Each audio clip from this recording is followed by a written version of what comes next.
ओम नमो नारायण। ओम नमो भगवते वासुदेवाय। गीता के 8वें अध्याय में अर्जुन भगवान श्री कृष्ण से प्रश्न करते हैं, हे पुरुषोत्तम, वह ब्रह्म क्या है, अध्यात्म क्या है, कर्म क्या है, अधिभूत नाम से क्या कहा गया है और अधिदेव किसको कहते हैं। हे मधुसूदन, यहाँ अधियज्ञ कौन है और वह इस शरीर में कैसे है, तथा युक्त चित्त वाले पुरुषों द्वारा अंत समय में आप किस प्रकार से जानने में आते हैं। यहाँ दो तीन बातें कही गई हैं कि अध्यात्म क्या है और कर्म क्या है।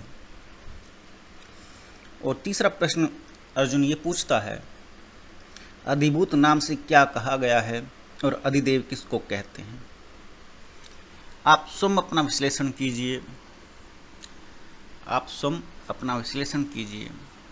जब आप सुबह उठते हैं, लगभग डेली रूटीन में आप सब लोग सेट हैं।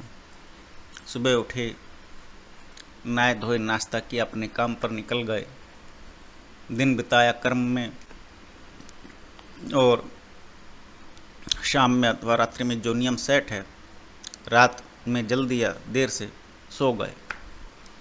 जब आपका रूटीन सेट होता है, तब ऐसे में आप भला क्या कोई पुण्य कर्म कर पाते हैं या कोई पाप कर्म कर पाते हैं, या आपके मन में इच्छा रहती है कि आज मैं उसको सताऊंगा, आज मैं उसको कष्ट दूंगा, आज मैं इतनी हत्या करूंगा। ऐसा कहीं कुछ नहीं रहता। और ऐसा भी कुछ नहीं रहता कि मैं आज, मेरा जो दिन है, जो रूटीन सेट है कि मैं आज इस दिन में ये पुण्य कर्म करूंगा। आप सिर्फ कर्म करते हैं। तो ऐसे में एक प्रश्न उठता है कि जब मैं अपने रूटीन पर चल रहा हूँ, ना तो मुझे किसी ने कोई पाप कर्म की शिक्षा दी है, ना किसी ने मुझे कोई पुण्य कर्म की शिक्षा दी है, तो क्या मैं पुण्य कर्म कर पाऊँगा, क्या मैं पाप कर्म कर पाऊँगा। मुझसे तो जो हो रहे हैं वो सिर्फ कर्म हो रहे हैं, और कर्म का भी मुझे ज्ञान नहीं है। यही बात अर्जुन इस प्रकार से कहता है कि कर्म क्या है।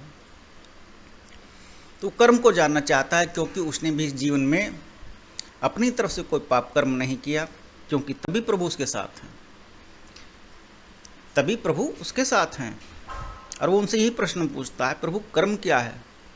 अर्थात वो इस ऐसी अद्भुत दुर्लभ घड़ी में खड़ा हो गया है कि जहाँ धर्म संकट उत्पन्न हो गया, कि जहाँ उसे अपने ही हाथों से अपने ही रिश्तेदारों को, बंधु बांधवों को नष्ट करना है।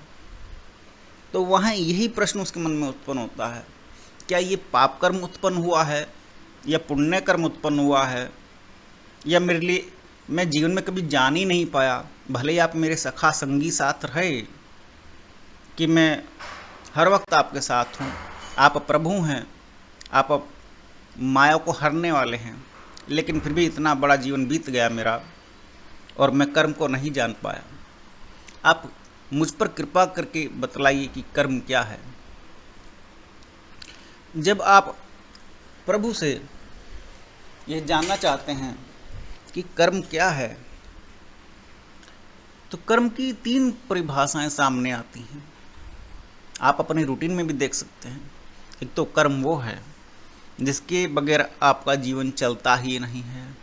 क्रियमाण कर्म, अर्थात क्रिया हो रही है, प्रत्येक क्रिया है। आप भोजन करते हैं तो शरीर चलता है, शरीर को निद्रा की भी आवश्यकता है, शरीर को कर्म करने की भी आवश्यकता है। कर्म नहीं होगा तो आलस्य रूपी एक नकारात्मक कर्म आपको घेर लेगा, और उस नकारात्मक कर्म के माध्यम से भी फिर विसंगतियाँ और व्याधियाँ उत्पन्न होंगी। कर्म होगा और उसका फल होगा, नेगेटिव कर्म होगा, अर्थात आलस्य होगा, नकारात्मक विचार ज़्यादा होंगे। और कर्म होगा तो वो जो कर्म चल रहा है, क्रियाशील कर्म, क्रियमाण कर्म कहा गया, जिसको शास्त्रों में भगवान श्री कृष्ण ये समझाते हैं, उसको एक लाइफ साइकिल के अंतर्गत जो जीवन चल रहा है। जैसे भोजन के बगैर, जल के बगैर जीवन संभव नहीं है। प्रत्येक प्राणी को चाहिए। आहार, निद्रा, भय और मैथुन, ये प्राणियों की 4 क्रियाएं होती हैं जो अनिवार्य हैं। आहार भी अनिवार्य है, और निद्रा भी अनिवार्य है, और भय सभी के अंदर है, और मैथुन क्रिया से ये सृष्टि चल रही है। तो ये अनिवार्य कर्म है और क्रियमाण कर्म है, इनके बगैर जीवन संभव नहीं है। हे अर्जुन, कर्मों में ये भी आते हैं, लेकिन ये कर्म क्रियमाण कर्मों के अंतर्गत रखे गए एक लाइफ साइकिल पर चलने वाले कर्म हैं। इसमें भी आपने अभी तक ये नहीं जाना कि पुण्य कर्म क्या है और पाप कर्म क्या है। आगे प्रभु कहते हैं कर्म का एक स्वरूप संचित कर्म है। कहीं ना कहीं कुछ पूर्व जन्मों के कर्मों से तुम्हारे सामने जो संचित कर्म पड़े होंगे, उनके सामने उत्पन्न हो जाने से तुम्हारी ये दशा या अवस्था उत्पन्न हो गई कि तुम्हारे सामने जो परिस्थिति है युद्ध करने की, वो आपके सामने आकर खड़ी हो गई। जैसे बात लेता हूँ, आपका जीवन अच्छा चल रहा है, बढ़िया चल रहा है, और आपने भी जीवन में देखा है, फिल्मों में भी देखा है और पढ़ा भी है, अखबारों में भी देखा सुना है कि अचानक से किसी प्रिय की मृत्यु हो जाती है, और जिसका कहीं से कहीं तक कोई अनुमान नहीं, कोई कल्पना नहीं। अभी हाल फिलहाल में एक एरोप्लेन की दुर्घटना हुई अहमदाबाद में, शायद 261 लोग उसमें मारे गए, और उसमें 242 सवार थे, केवल एकमात्र एक ही बच पाया। और जहां प्लेन गिरा वो हॉस्टल था जहां डॉक्टरी के लिए स्टूडेंट्स पढ़ रहे थे। वो डॉक्टरी के लिए जो स्टूडेंट्स थे वो भी मारे गए, जिनका कहीं की और किसी और से कुछ लेना देना ही नहीं था। अर्थात उनका जो ये पाप कर्म अचानक से उत्पन्न हुआ, ये संचित कर्मों में से निर्मित था कि वो अचानक से अल्पायु हो जाएंगे और एक साथ एक जगह पर इकट्ठे होंगे और वो मारे जाएंगे, और आप इसको चेंज नहीं कर सकते। संचित कर्म के माध्यम से अचानक से उत्पन्न हुआ कर्म, वो पाप कर्म भी हो सकता है, पुण्य कर्म भी हो सकता है।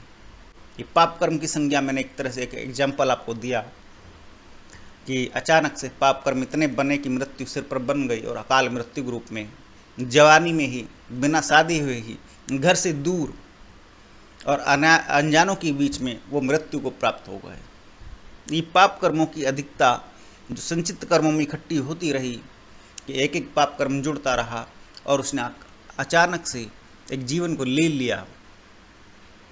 ऐसे ही पुण्य कर्म होते हैं, जहाँ एक एक पुण्य कर्म, जहाँ आप नियमित रूप से भगवान शिव को जल चढ़ाते हैं, जहाँ आप नियमित रूप से ईश्वर की आराधना करते हैं, जहाँ आप नियमित रूप से एक क्वांटिटी में जप करते हैं, मात्रात्मक जप करते हैं, फिर वहाँ जप इस प्रकार से भी आता है कि आप निस्वार्थ और निष्काम भाव से जप करते हैं। एक जप इस प्रकार से भी आता है कि आपके मन में सकाम भक्ति है। फिर एक पुण्य कर्म इस प्रकार से भी बनता है कि भक्ति, ज्ञान और कर्म, इन तीनों का समन्वय करता है, जो जीवन को समझता है और लोगों को जीवन की दिशा देता है। एक पुण्य कर्म इस प्रकार से भी बनता है कि जो और अन्य लोगों को प्रभु की शरण में लगाता है, प्रभु की भक्ति करने में लगाता है, अर्थात दिशा निर्धारित करता है कि जीवन का लक्ष्य समाधि अथवा मोक्ष है, अथवा ईश्वर को पाना है, आपको इस दिशा में आगे बढ़ना चाहिए। पुण्य कर्म ये भी है कि आप कोई परोपकार करते हैं, किसी दीन दुखी आदि की भी कोई मदद करते हैं। जब आपके ऐसे करते करते पुण्य कर्म बहुत सारे जुड़ जाते हैं, तब आपको किसी एक गुरु की कृपा दृष्टि प्राप्त हो जाती है, तो आप एक गुरु के शिष्य बन जाते हैं। आपको पुण्य कर्मों के फलस्वरूप क्या मिल जाता है? एक गुरु मिल जाता है, जो आपको जंगम जगत में पूर्ण सुरक्षा प्रदान कर देता है। ये पुण्य कर्मों का एक फल बना, जैसे पाप कर्मों का फल बना अकाल मृत्यु, ऐसी पुण्य कर्मों के गुच्छों का एक फल बना गुरु की प्राप्ति। और ज़्यादा पुण्य कर्म बने तो साधना में उन्नति हुई, प्रभु स्वयं आ गए। प्रभु स्वयं आपके अंदर विराजमान हो सकते हैं, और बिना विराजमान हुए भी आपको सारे सांसारिक सुख भोग आपको प्रदान कर सकते हैं। शायद ही कुछ शेष रह जाए। पुण्य कर्मों की व्याख्या भी कोई कम नहीं है। तो जब आप अपने डेली रूटीन में चलते हैं, जीवन में अर्जुन जीवन की अधेड़ावस्था को पार कर चुका, और वही जानना चाहता है प्रभु से, प्रभु कर्म क्या है। और वही अवस्था आपकी है कि आपका दिन गुजर जाता है, ना तो आप पाप कर्म कर पाते हैं, ना पुण्य कर्म कर पाते हैं। जब आपका कोई संचित कर्म उत्पन्न होता है, चाहे वो पाप या पुण्य हो, तब आप एक परिस्थिति विशेष के शिकार होते हैं। और ज्योतिष में इस परिस्थिति विशेष को शनिदेव की दृष्टि के अंतर्गत रखा गया है और बृहस्पति जी के अंतर्गत रखा गया है। पाप कर्म उत्पन्न होंगे तो शनिदेव, और पुण्य कर्म उत्पन्न होंगे तो भगवान बृहस्पति जी, गुरुदेव। तो इस प्रकार से कर्म की परिभाषा में भगवान श्री कृष्ण अर्जुन को समझाते हैं क्रियमाण कर्म, संचित कर्म, और एक तीसरा आता है प्रारब्ध। प्रारब्ध के कर्मों में प्रभु कहते हैं आप उसको नहीं बदल सकते। प्रारब्ध के कर्मों को बदलने के लिए बहुत बड़ी तपस्या की जरूरत होती है, और उसमें जिस जीवन में जो प्रारब्ध लिखा गया है वो बदला ही नहीं जा सकता। तुम अपने प्रारब्ध में से ये चेंज नहीं कर सकते कि मैं अपने भाई बहनों के क्रम में छोटा या बड़ा बनूंगा, क्योंकि जन्म से पहले से ही फिक्स है कि आप चौथे या पांचवें नंबर पर हैं, या बड़े भ्राता हैं, बड़े भाई हैं, या सबसे छोटे हैं। आप जन्म के पहले से ही ये फिक्स नहीं कर सकते कि मैं ब्राह्मण कुल में ही उत्पन्न होऊंगा। मनुष्य रूप में आप शूद्र योनि में भी उत्पन्न हो सकते हैं, ये आपका प्रारब्ध है। तो ये भी आपका प्रारब्ध हो सकता है कि कहीं जंगम जगत में युद्ध चल रहा है और आप युद्ध भूमि में उत्पन्न हो रहे हैं। वर्तमान में आप सीरिया को देख सकते हैं, इराक को देख सकते हैं, अफगानिस्तान को देख सकते हैं। उसको मालूम ही नहीं बच्चे को मैं कहाँ उत्पन्न हुआ। उसी प्रकार से क्योंकि उनका प्रारब्ध सुनिश्चित है कि वो कहाँ उत्पन्न होंगे, और ये जन्म से पहले से फिक्स है, तो ये प्रारब्ध के कर्म हैं। तो हे अर्जुन, कर्म की 3 गति गई हैं। कर्म की गति बड़ी गहन है। आप बिना कर्म किए रह ही नहीं सकते, और हर घड़ी आप कर्मों में लिप्त हैं। तो आप भी अपने जीवन में अपना जब एनालिसिस करते हैं तो कर्मों में आप हमेशा ये ध्यान दीजिए क्या क्या कर्म आपके लाइफ साइकिल से हट करके, क्रियमाण कर्म से हट करके, क्या संचित कर्म में कुछ जमा हो रहा है, और वो क्या है, पाप है या पुण्य है। क्योंकि प्रारब्ध आप चेंज नहीं कर सकते। प्रारब्ध एकमात्र चेंज होता है और वो है भक्ति, क्योंकि भक्ति सरल है। जहाँ प्रभु के प्रति आप ईश्वर प्रणिधान बन गए कि आप छोटी से छोटी बात आप प्रभु से कहते हैं। जैसे वर्तमान में संत प्रेमानंद जी महाराज कहते हैं, प्रभु को भोग लगाइए, अपने हाथ से खिलाइए। और आपको लगता है कि मूर्ति तो मूर्ति है, लेकिन वहाँ दिखता है प्रभु भोग भी ग्रहण करते हैं। आप उठते बैठते सोते जागते जाते आते प्रभु से निरंतर बात करते रहते हैं, और सांसारिक क्रियाएं भी चलती रहती हैं। ये ईश्वर प्रणिधान की स्थिति कहलाती है, और ये भक्ति से उत्पन्न होती है। भक्ति आपको मोक्ष उत्पन्न करती है। भक्ति ईश्वर को आपको साक्षात्कार कराती है। भक्ति मोक्ष से परे लेकर के जाती है, और वो इस बात को भी बतलाती कि रहस्य क्या है, ईश्वर है या नहीं है, इस रहस्य से भी ऊपर लेकर के जाती है। ये फिलॉसफी भी समस्त प्रकार से खत्म कर देती है कि मैं हूँ या नहीं हूँ। ये समस्त अस्तित्व लोप हो जाते हैं भक्ति की परम चराकाष्ठा में। और भक्ति परम चराकाष्ठा तो मीराबाई ने दिखलाई, जिसका शरीर ही पृथ्वी पर नहीं मिला। सह शरीर गायब हो गई भगवान श्री कृष्ण की भक्ति में। चैतन्य महाप्रभु ऐसे लीन हुए कि जहाँ कहीं होते थे वहीं नाचने और मगन होने लगते थे। तो ये प्रभु बतलाते हैं, गीता में कहा गया कि भक्ति ज्ञान और कर्म, तो उसमें कर्म को जानना चाह रहा है अर्जुन, और भक्ति के माध्यम से प्रभु प्राप्त हो जाते हैं। और ज्ञान के लिए कठोर उग्र तपस्या करनी पड़ती है। और प्रभु कहते हैं जो इन तीनों में समन्वय स्थापित कर लेता है, अर्थात जो संतुलन को प्राप्त होता है, वह मुझे अत्यंत प्रिय है और वो मेरे प्रौढ़ पुत्र के समान है। और आगे एक प्रश्न और कहा गया कि अधिभूत नाम से क्या कहा गया है और अधिदेव किसको कहते हैं। समस्त तत्व संसार जगत में जो कुछ है पंच तत्वों से मिलकर के शरीर बना है, ऐसा शास्त्र में पढ़ने में आता है।